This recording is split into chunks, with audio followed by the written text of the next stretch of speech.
BetOnline is the world's most trusted betting platform and your number one source for all your sports betting action. Baseball season is in full swing, and we're into the home stretch for NBA and NHL playoffs. And there's more ways to stay in on the action with the latest odds, news and scores, even live in-game betting while the games are being played. With the largest selection of odds on everything from the MLB, NHL, and UFC. And in between games, head over to the BetOnline Casino. All the top Vegas-style games, including poker and live casino action. So BetOnline, the game starts here. It's been a while, Bryan, and we have with us from the Wrestling Observer, Bryan, does anybody want to go faster? Alvarez. Okay? What's going on, everybody? Right off the bat, I got two questions for you. Number one, first I want to thank you for coming on the show because I thought you were me, okay? And I very rarely, you can ask these guys, call anybody personally, and I did with you, and I do it with Dave. And I want to thank you for coming on while Disco's here because Dave, who had been on our show many times before, never got disrespected by Disco, never got ambushed. He's a friend of the show just like you are. Just decided one day, oh, I'm not going to go on the show because Disco's there, right? And I'm like, bro, because I love Surly Dave on Twitter, okay? He's got some really good lines. But you fight with people you don't even know on Twitter and you won't come on our show because Disco's on it. So I thank you for coming on while he's on. He did tell me this weekend he wouldn't do the show if Disco was on, so. What's the deal there? Do you know? I don't know. I can confirm it happened, though. Right. Go ahead. I want to ask you this question. Give me your thoughts on night one and night two, the highlights and the lowlights for you of WrestleMania. Okay, so I went to WrestleMania both nights. Really? Yes. I was okay, there in the crowd. Tell me one thing. Yes. What could you tell me about the crowd? Mostly family? What could you tell me about the crowd that if I wasn't there, I wouldn't know?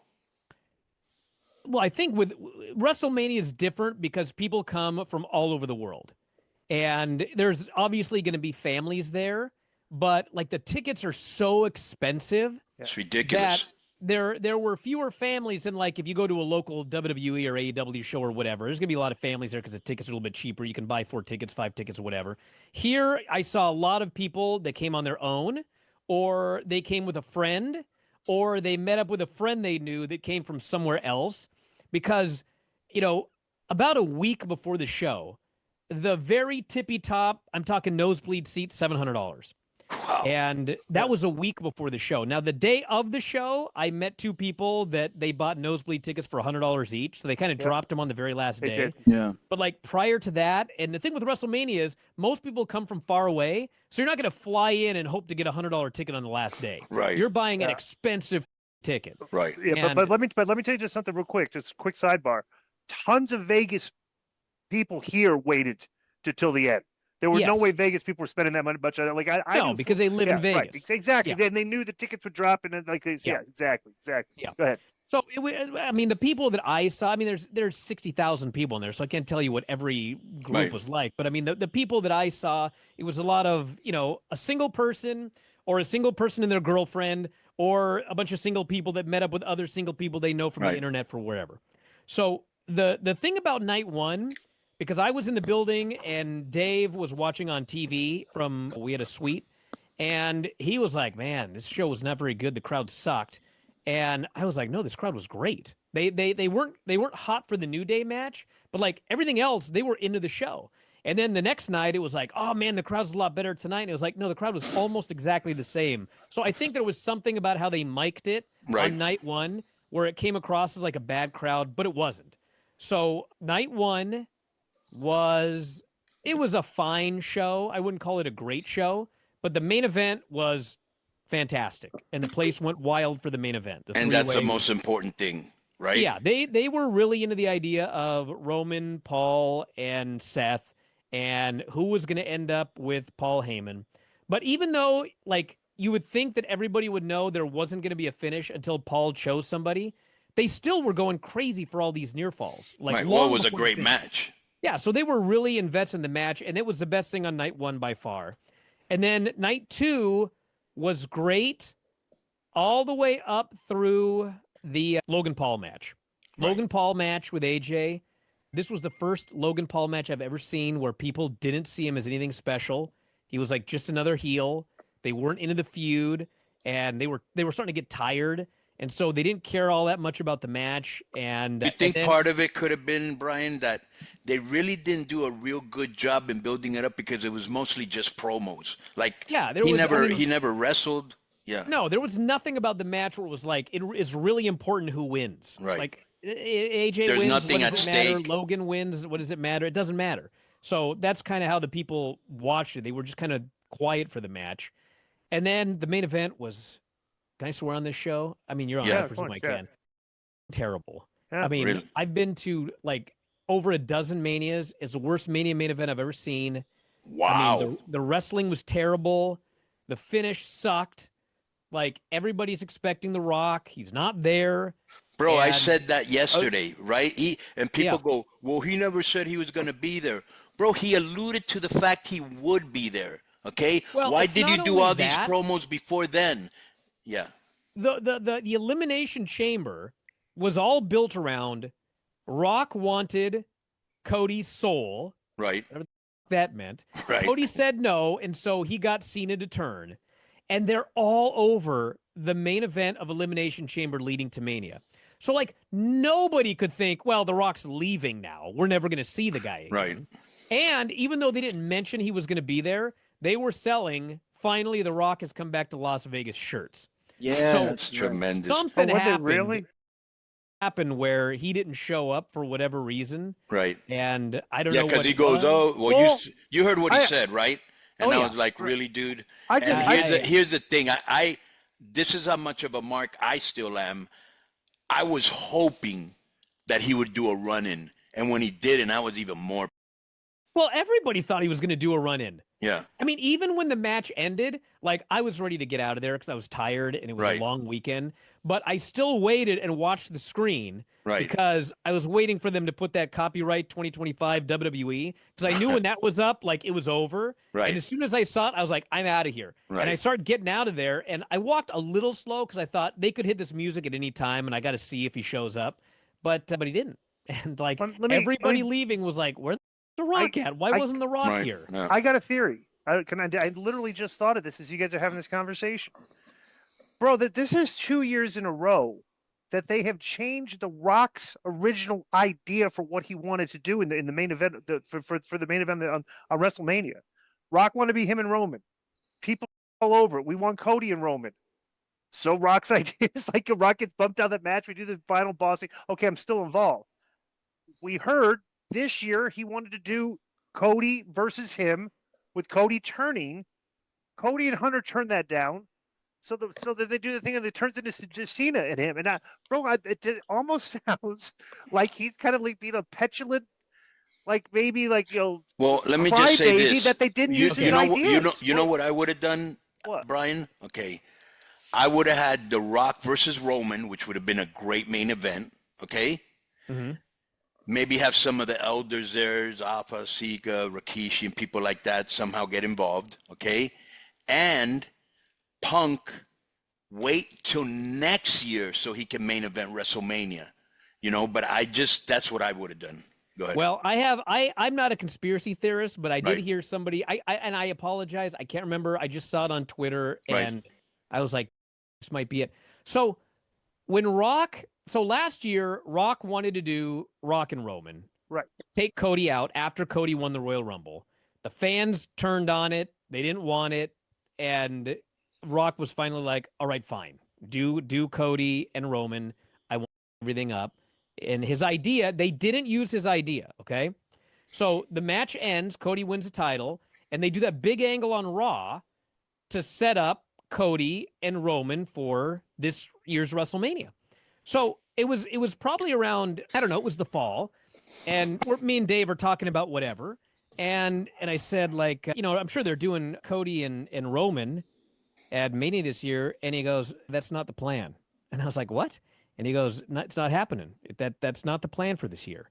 And I was like, well, why would they shoot that whole angle? And then that's not the plan. And he was like, I just know that's not the plan now. And so I was like, okay. And then, they built up to the Elimination Chamber.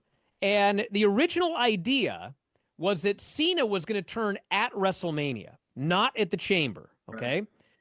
Right. The build to Mania was going to be Cody's a babyface. Cena's a babyface. We're building up. Will he break the record? They both have mutual respect. And then on the day of the show, Cena turns heel, screws Cody, wins a title for the 17th time. And if you watch the show, that would have been a million times better. It would have been a million times better. But Rock shows up at Elimination Chamber, allegedly because the show's not selling tickets, and he changes it all around. And he has Cena turn heel on that show. So the Elimination Chamber to Mania, because Cena turned heel a month early, if you watch it, it's he's got nothing to say for a month. He comes out every show and he's like, it's because of you fans. It's because of you fans. I'm like, how many times do I have to hear this? It's 6 weeks of this. Until the match. Yep. And you're waiting for The Rock to be there. And they've got Rock. Finally, The Rock has come back to Vegas, shirts printed up. And then Rock doesn't show up. Yeah. So the point of all of this is somebody on Twitter, their theory, which now that I think about it is not a bad theory, was that they took Rock out of his idea last year. Yeah. And so this year he was like, well, 100%. Then why did he do the stuff leading up to it? Then why did he did all the stuff at Elimination Chamber and he set the table for Mania, and then he just didn't show. Right. Well, bro, last year when he was building this up, he was doing Instagram clips with these long promos and stuff. Everything he was invested in. This year did nothing. Brian, you think this? Let me tell you something. Because we said this could happen last year. Let's go back to last year's WrestleMania. And everybody's saying, well, Cody's got to finish the story. Cody's got to finish the story. All right. And we were like, okay, he finishes the story. Well, the day after WrestleMania, what's next now? You finish the story, okay, right, but that story's pretty good if you don't have another good story. Bro, the bloodline basically, evaporated. All the characters that were in that storyline have actually been devalued over the course of a year. Even though Jey Uso's the world champion, people, I think, were still more entertained with Jey Uso in the bloodline with Sami and that whole shtick, right? And that was the driving that drove their whole production, right? Well, now the bloodline angle is done. Cody's, we haven't really got a very credible. We didn't have any credible contenders for me. That nobody thought he was in peril or was going to lose the belt. And it's just, dude, I think for we're in calendar year now where there's creative just been flat because they ended their storylines, the bloodline storyline and the Cody storyline, and they have not picked up any momentum since then. Do you agree with that? That's I think it's in a rut.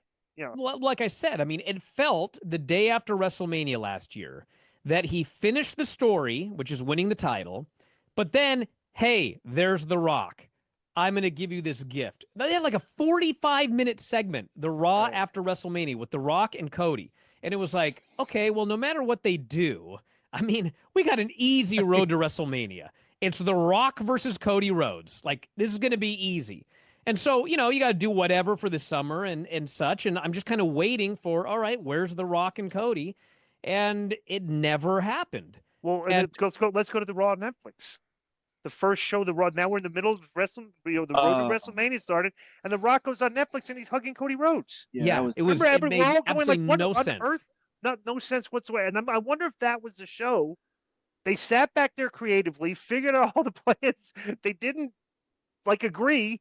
And then The Rock just went into business for himself on that promo on the Raw Netflix debut. Well, I will say this. I know there are a lot of people that don't like Triple H for whatever reason, and they don't like hearing any praise of him whatsoever. But if you look, I watch every show, okay? I can count on one hand the number of Raw and SmackDown I've not seen in my whole life from 1993 on, because it's my job.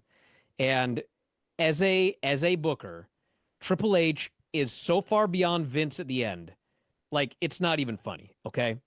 And if you look at the way that he books, it really seems to me that Rock is essentially the new Vince, where they'll have this direction, everything's planned out, everything's ready to go, and then Rock shows up and fucks it all up, and then they're responsible with trying to put everything back.